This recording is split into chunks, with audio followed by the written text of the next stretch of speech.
Benjamin Netanyahou lorsqu'il était arrivé au pouvoir en 1996. Les journaux et les médias du pays, la gauche israélienne, avaient promis le chaos au pays.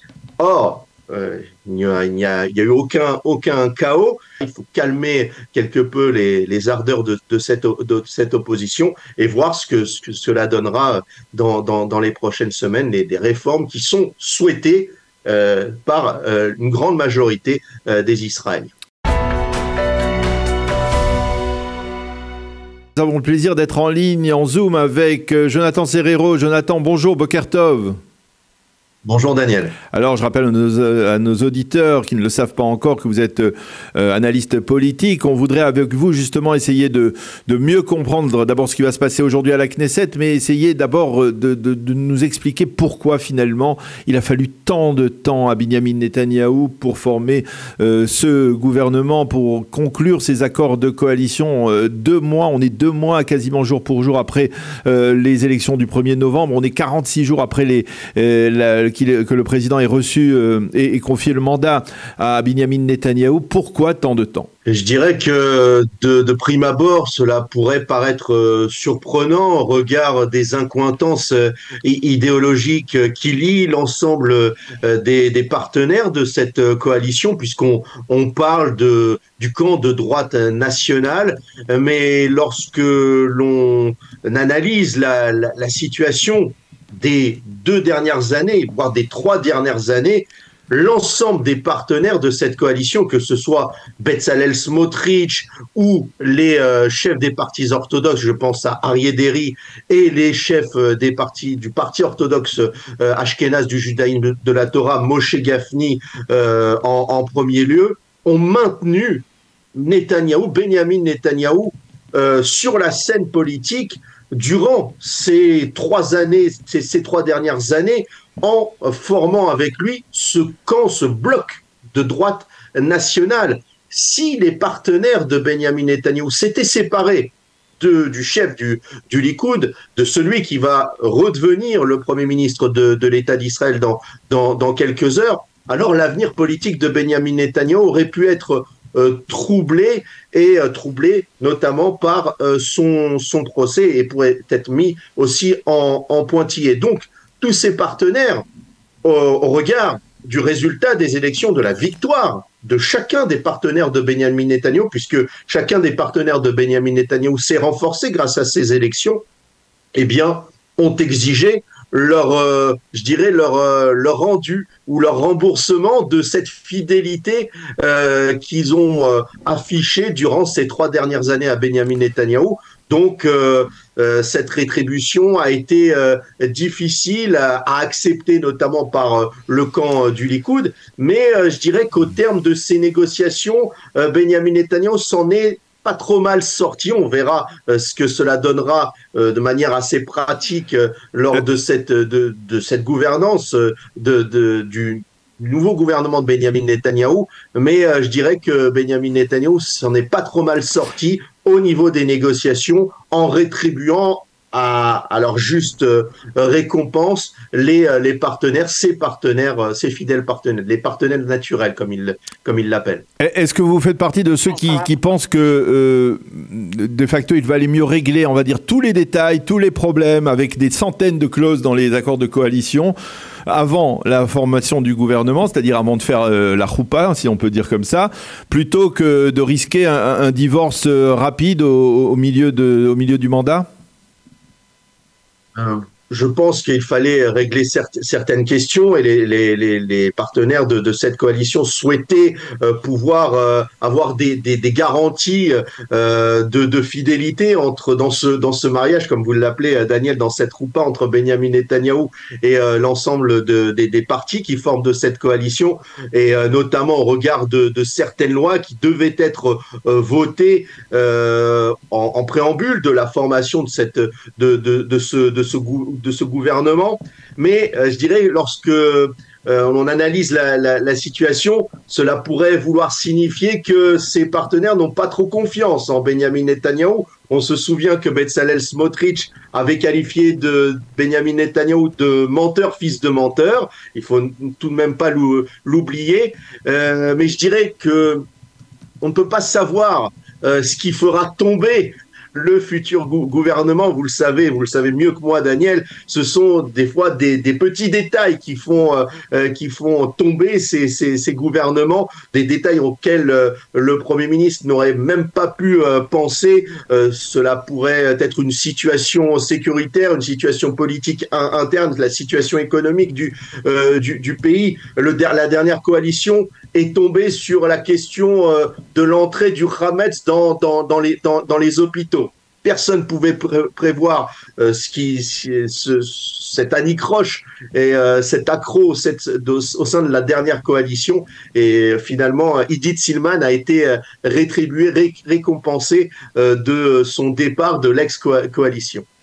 Est-ce que vous dites que ça peut venir de toutes parts, effectivement, des menaces pour le gouvernement, mais est-ce que vous ne craignez pas, justement, par rapport à ce qu'on voit au cours des dernières heures, que la menace vienne de l'intérieur du Likoud? Est-ce que finalement, Netanyahou n'a pas exagéré, peut-être, en mettant de côté pendant presque 2 mois les responsables de son parti, en évitant de les soigner, en évitant, par exemple, de réunir le groupe parlementaire Likoud pendant près d'1 mois?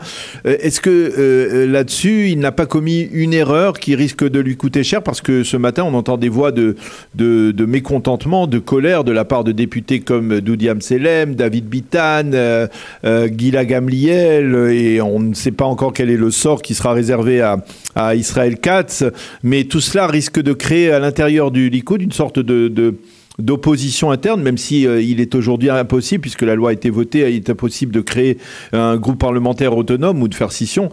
Vous ne craignez pas cela? Je dirais que pour le moment, Benjamin Netanyahou garde la main et garde une main de fer sur le Likoud. Il est renforcé notamment par le résultat de ces élections.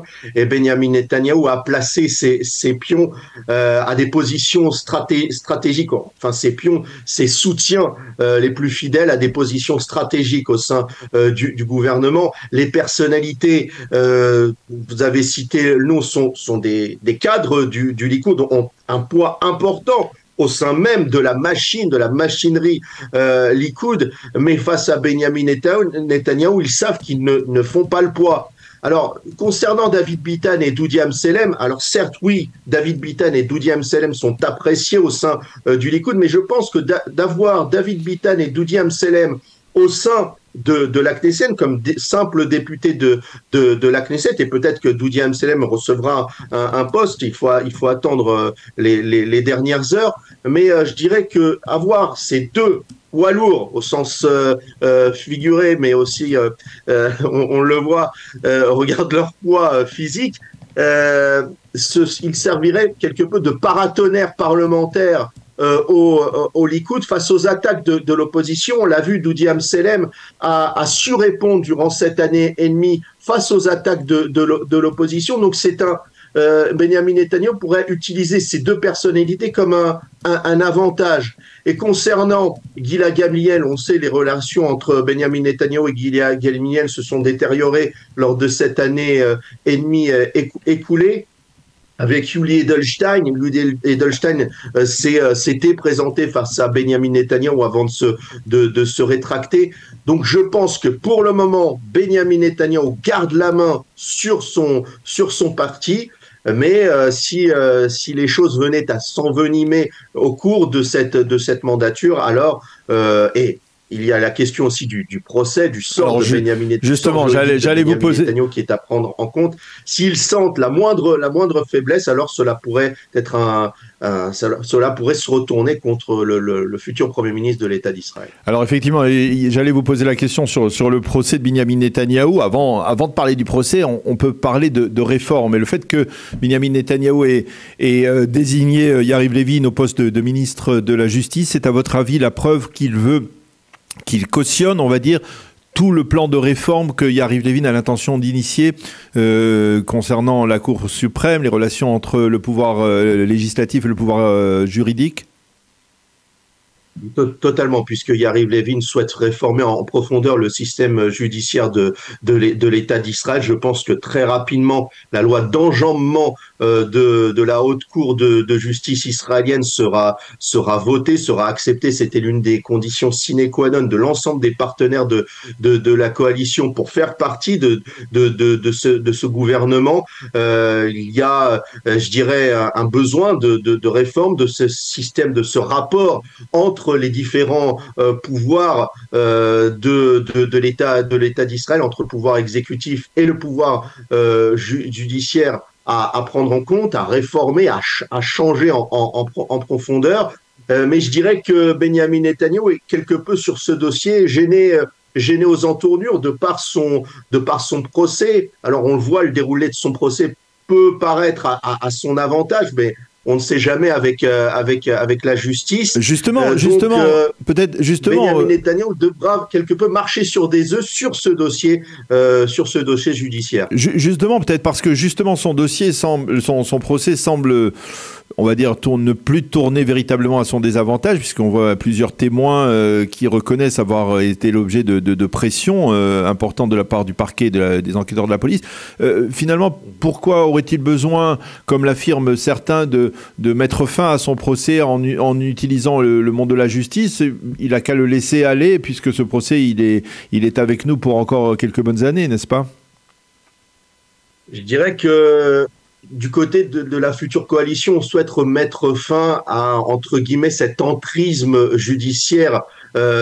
J'aime pas utiliser ce mot de clique judiciaire, mais c'est le mot qui est utilisé par l'ensemble des partenaires de cette future coalition. Et c'est la volonté notamment de Bezalel Smotrich, d'Itamar Ben-Gvir, de Benjamin Netanyahu et aussi au premier rang duquel le futur ministre de la Justice, Yariv Levin, de réformer aussi de la nomination des futurs juges de la Cour suprême, ou de ceux qui sélectionnent aussi les juges de cette haute cour. Donc on veut casser quelque peu ce monopole de l'élite israélienne sur les grandes administrations qui font le paysage administratif de l'État d'Israël. Donc c'est une volonté de réforme en profondeur de ce système judiciaire, et je pense que aujourd'hui,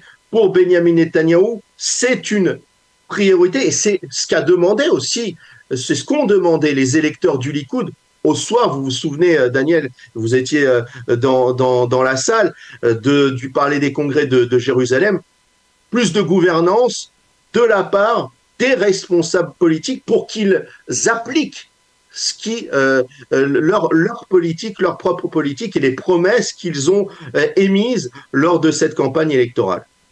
Vous avez le sentiment, Jonathan, que on est, comme l'affirme la nouvelle opposition, à la veille d'un changement radical, comme le dit par exemple le Yediot Aharonot ce matin, que c'est le véritable gouvernement de changement qui va gouverner aujourd'hui, que l'on est à la veille de la fin de la démocratie israélienne. Quel est votre sentiment quant à ce gouvernement? Qu'est-ce qui va véritablement changer? Je pense que, et vous êtes beaucoup mieux placé que moi, Daniel, pour cela, au regard de l'histoire de l'État d'Israël et l'histoire politique de l'État d'Israël, je pense que Benjamin Netanyahou, lorsqu'il était arrivé au pouvoir en 1996, si ma mémoire est bonne, les journaux et les médias du pays, la gauche israélienne, avaient promis le chaos au pays. Or, il n'y a eu aucun chaos. Il y a eu des changements aussi qui ont été menés par Benjamin Netanyahou, des changements structurels, le développement des infrastructures en Israël, cette marche en avant vers la Startup Nation souhaitée par Benjamin Netanyahou. Et ce gouvernement, la composition de ce gouvernement a déjà gouverné le pays pendant près de 10 ans, si je sais bien compter. Donc aujourd'hui, on verra ce que cela donnera au regard des personnalités qui composent le paysage, le nouveau paysage de cette coalition israélienne. Mais je dirais que pour prendre un exemple, la nomination de Amir Ohana, membre de la communauté LGBT, au poste très important et très stratégique de président de la Knesset, c'est un message envoyé notamment à l'opposition pour calmer quelque peu les ardeurs d'une opposition qui, je dirais, soulève la menace de la fin de l'État d'Israël dans cette idéologie que j'appelle capitolienne et qui promet des manifestations monstres. D'ailleurs, il devrait avoir des rassemblements aujourd'hui devant la Knesset, des rassemblements assez traditionnels lorsqu'un gouvernement prête serment au Parlement israélien. Donc, je ne pense pas. Il faut calmer quelque peu les ardeurs de cette opposition et voir ce que cela donnera dans les prochaines semaines, des réformes qui sont souhaitées par une grande majorité des Israéliens. Eh bien, Jonathan Serrero, merci beaucoup d'avoir été avec nous ce matin en cette veille, donc en cette journée, on va dire presque historique, de formation du gouvernement, du 37e gouvernement de l'État d'Israël. Merci beaucoup d'avoir été avec nous. Bonne journée, à bientôt. Merci.